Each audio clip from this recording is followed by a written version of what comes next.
Hello everybody, so it is Weirdo Wednesday or Awesome Wednesday here at Mama D. So I wanted to go over a couple candles and I wanted to continue reading our chapter by chapter read together. So the first thing I'm going to go over is these candles. What are they?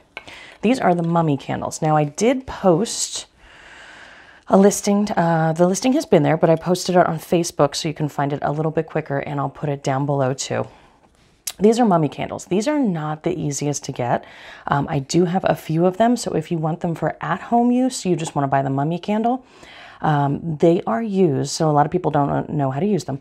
They are used for two things, either revenge or success. Now, we have the black and the red, which is pretty traditional in hoodoo.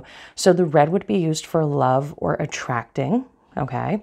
So if you wanted revenge for love, so if there's somebody that's driving you crazy or is after your specific person and you want revenge on that person, you can use one of these, okay? Or if there is somebody you love, if there's like an ex-partner, an ex-paramour that did you wrong, you can use one of these if you want. Or if you want success in love, success in attracting, success in all things love, okay? You might have a secret person that you admire. You're the secret admirer and you admire somebody.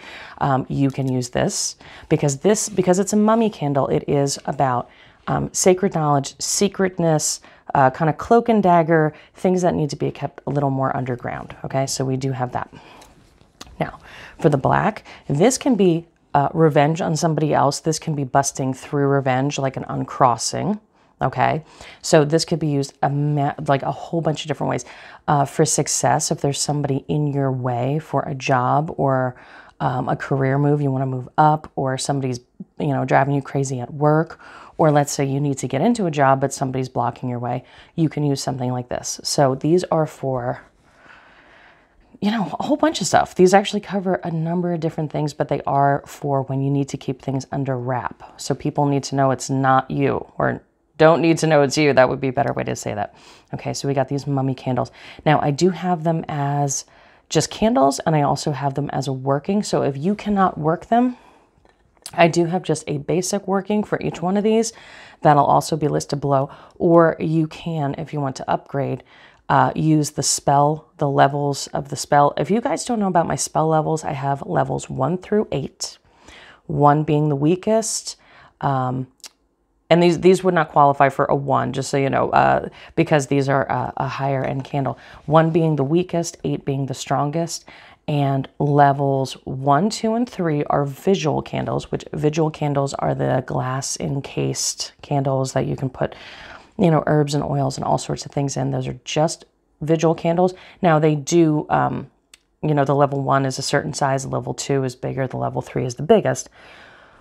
Once we get to level 4 is when we start doing full-blown rituals. And what are rituals? Rituals involve multiple candles over multiple days, multiple weeks, prayers, incense, sigils, tarot cards, gemstones, zoological concerns, all sorts of stuff. So level 4 is actually the lowest that I could do this with. And then it goes level 5, level 6, level 7, level 8.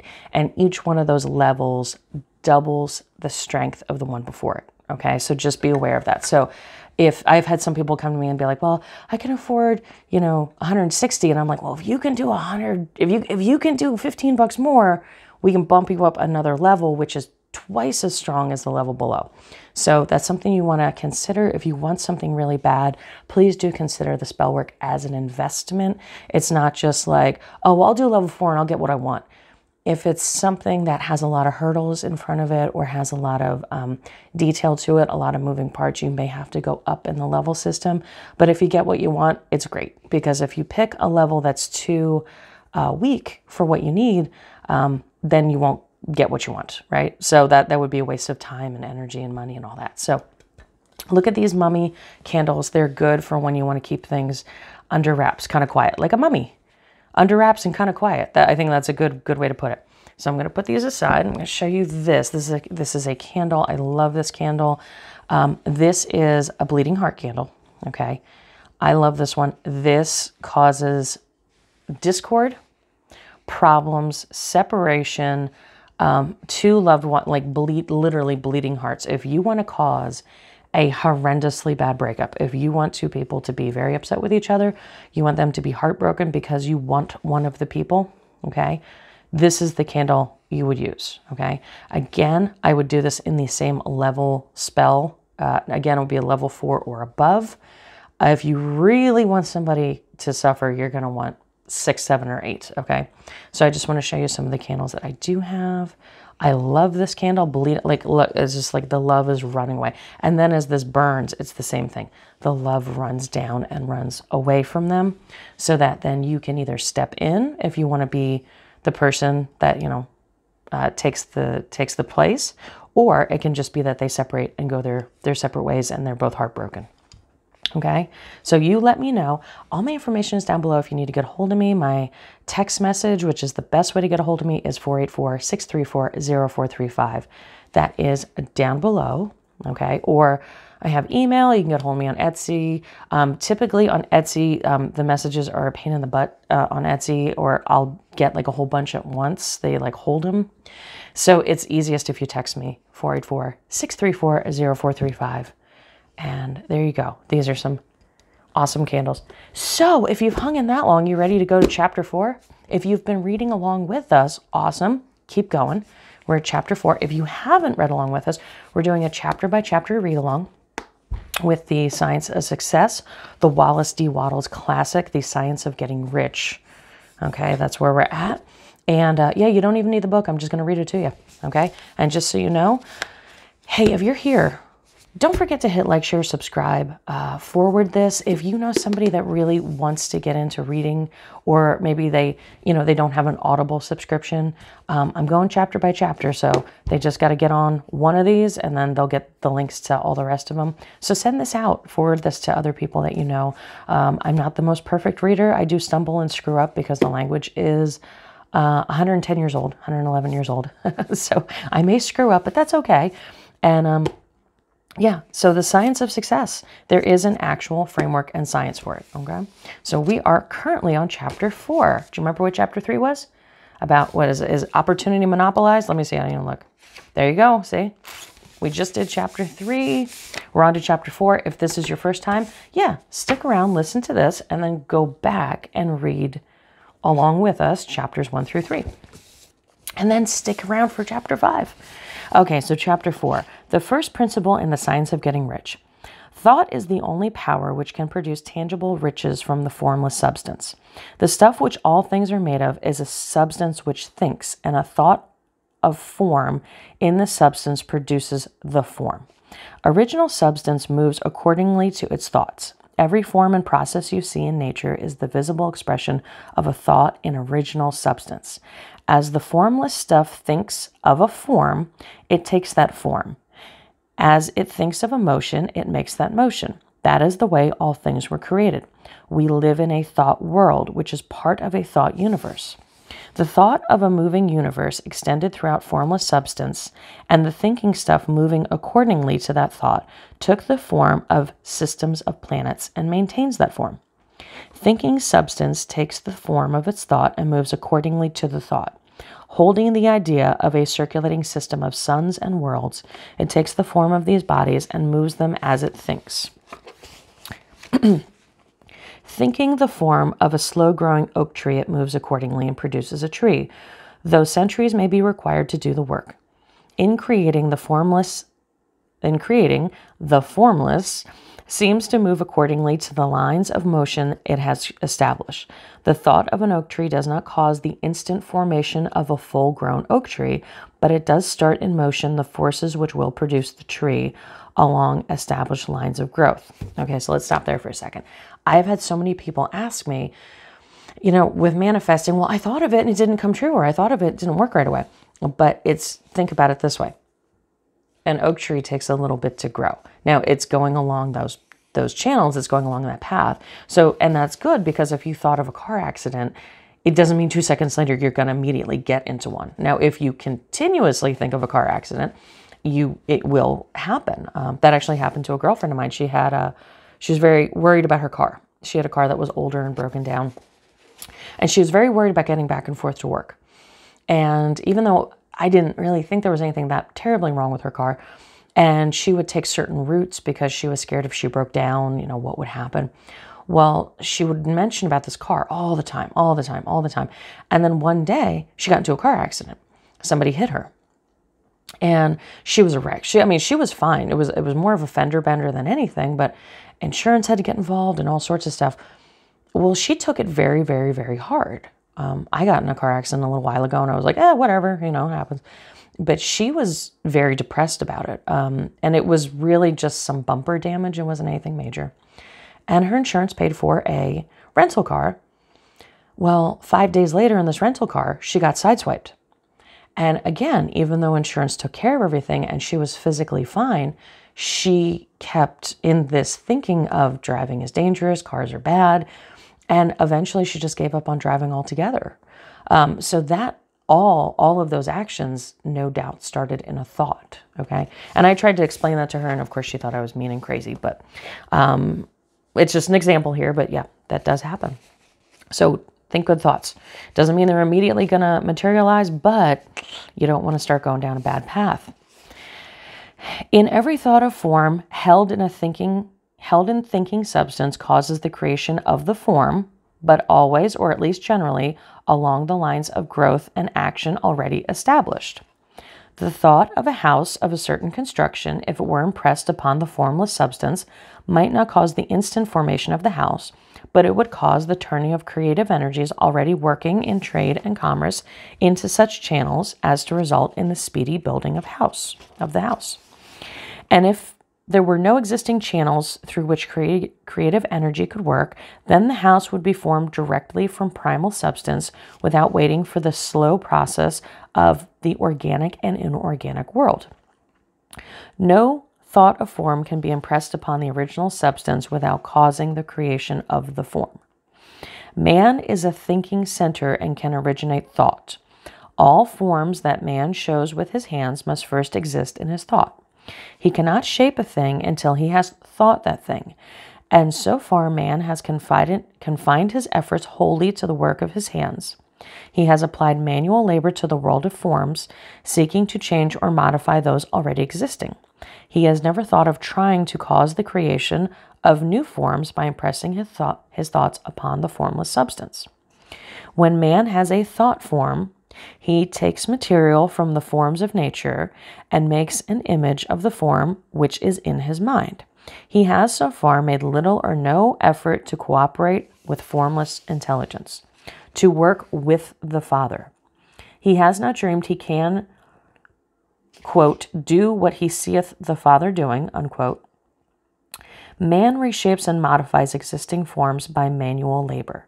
He has given no attention to the question whether he may not produce things from the formless substance by communicating his thoughts to it. We propose to prove that he may do so, and prove that any man or woman may do so, and show how. This is our first step. We must lay down 3 fundamental propositions. So let me see. Oh, this goes for a little bit. I might break this chapter in half. I don't know. We'll see how far we get. Because I'm looking at my clock here and it's running a little long. So we might do a longer video today or we might break this up. If you have a pen and paper, now is a good time to grab it. Okay. So what are the 3 fundamental propositions? Not prepositions, propositions. We assert that there is one original formless stuff or substance from which all things are made. All the seemingly many elements are but different presentations of one element. All the many forms found in organic and inorganic nature are but different shapes made from the same stuff. This stuff is thinking stuff. This is the second proposition. This stuff is thinking stuff. A thought held in it produces the form of the thought. The thought in thinking substance produces shapes. I'm going to go a little bit further and use the word matter. I don't think back then they didn't really call it matter, but we think of it as mass and matter. And now we do know that thoughts have mass. Your thought actually has weight to it, the frequency of it. Okay, proposition number 3. Man is a thinking center capable of original thought. If man can communicate his thought to original thinking substance, he can cause the creation or formation of the thing he thinks about. To summarize this, There is a thinking stuff from which all things are made, and which in its original state permeates, penetrates, and fills the interstitials of the universe. A thought in this substance produces the thing that is imagined by the thought. Man can form things in his thought, and by impressing his thoughts upon the formless substance can cause the thing he thinks about to be created. It may be asked, I'm just seeing how far we are. It may be asked if I can prove these statements, and without going into details, I answer that I can do so by both logic and experience. Reasoning back from the phenomenon of form and thought, I come to one original thinking substance. And reasoning forward from this thinking substance, I come to man's power to cause the formation of the thing he thinks about. And by experiment, I find the reasoning true, and this is my strongest proof. If one man who reads this book gets rich by doing what it tells him to do, that is evidence in support of my claim. But if every man who does what it tells him to do gets rich, it is positive proof until somebody goes through the process and fails. The theory is true until the process fails, and this process will not fail, for every man who does exactly what this book tells him to do will get rich.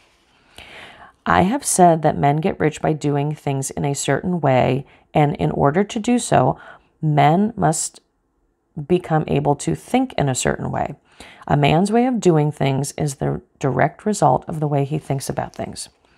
And to do things in a way you want to do them, you'll have to acquire the ability to think the way you want to think. That is the first step toward getting rich. To think what you want to think is to think truth, regardless of appearances. Every man has the natural and inherent power to think what he wants to think, but it requires far more effort to do so than it does to think the thoughts which are suggested by appearances. To think according to appearance is easy. To think regardless of appearance is laborious and requires the expenditure of more power than any other work man is called upon to perform. There is no labor from which most people shrink as they do from that of sustained and consecutive thought. It is the hardest work in the world. It is especially true when the truth is contrary to appearances. Every appearance in the visible world tends to produce a corresponding form in the mind which observes it. This can only be prevented by holding the thought of the truth. To look upon the appearance of disease will produce the form of disease in your own mind, and ultimately in your body, unless you hold the truth of thought, which is that there is no disease. It is only an appearance, and the reality is health. To look upon the appearances of poverty will produce corresponding forms in your own mind, unless you hold the truth that there is no poverty, there is only abundance. To think health when surrounded by the appearances of disease, to think riches when in the midst of the appearances of poverty requires power. But he who acquires this power becomes a master mind. He can conquer fate. He can have what he wants. This power can only be acquired by getting hold of the basic fact which is behind all appearances, and the fact is that there is one thinking substance from which and by all things are made. We must then grasp the truth that every thought held in the substance becomes a form, and that man can so impress his thoughts upon it as to cause them to take form and become visible things. When we realize this, we lose all doubts and fear, for we know that we can create what we want, we can get what we want to have, and we can become what we want to be. As a first step toward getting rich, you must believe the three fundamental statements given previously in this chapter, and in order to emphasize, I will repeat them here. There is thinking stuff from which all things are made, and which in its original state permeates, penetrates, and fills the interstitials of the universe. A thought in this substance produces the thing that is imagined by the thought. Man can form things in his thought, and by impressing this thought upon the formless substance can cause the thing he thinks about to be created. You must lay aside all other concepts of the universe than this monastic one. You must dwell upon this until it is fixed in your mind and has become your habitual thought. Read these creed statements over and over again. Fix every word upon your memory and meditate upon them until you firmly believe what they say. If a doubt comes to you, cast it aside as sin. Do not listen to arguments against the idea. Do not go to churches or lectures where the contrary concept is taught or preached. Do not read magazines or books which teach a different idea. If you get mixed up in your faith, all of your efforts will be in vain. Do not ask why these things are true, nor speculate as to how they can be true. Simply take them on trust. The science of getting rich begins with the absolute acceptance of this faith. So we are right at the 20-minute mark. So this is one of the longer videos. We're going to do chapter 5. Might throw this in Thursday, might throw it in Friday. So thank you guys for hanging in there for that full chapter. And don't forget your mummy candles. Ooh. And your bleeding heart candle. So text me if you, I only have a couple of each of these. I don't have a whole lot. And with, you know, COVID and everything. And now I'm in the middle of a blizzard. We have some scarce resources. So if you'd like either of these, let me know. Everything's down below. I hope you guys have a wonderful, weirdo, wacky Wednesday, and I'll see you guys. Don't forget, Free Reading Friday is coming up.